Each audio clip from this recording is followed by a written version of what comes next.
Hi, this is Melissa. I'm going to show you a Picot edge bind off. There are many ways to do this, but this is the method I like to use for my Janie pullover pattern. You can see the edging here on the collar and on the sleeve. To start, I'm going to bind off one stitch. And I've gone down 2 needle sizes. It may seem counterintuitive to go down a needle size to bind off, but I find that this cast off flares out if you don't go down a needle size, so you can experiment with that.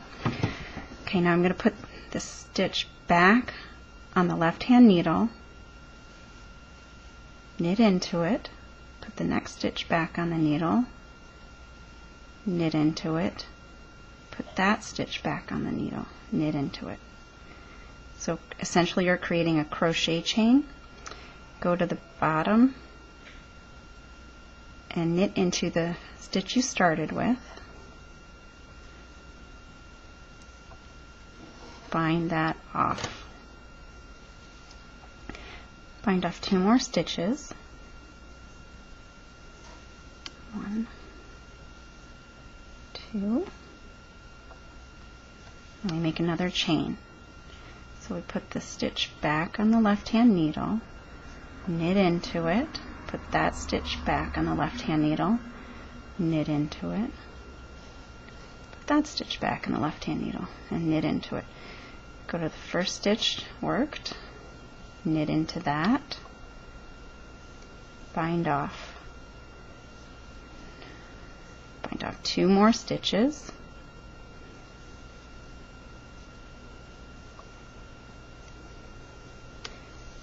There we go, creating another chain. So knit 1, 2,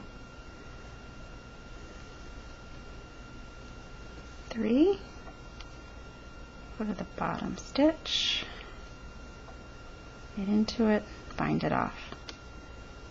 Bind off 2 more.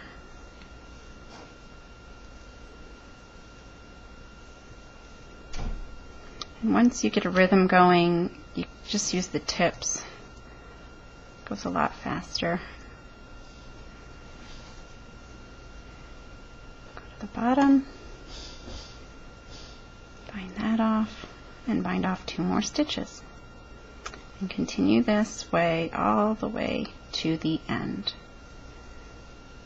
You can see our Picot edge starting.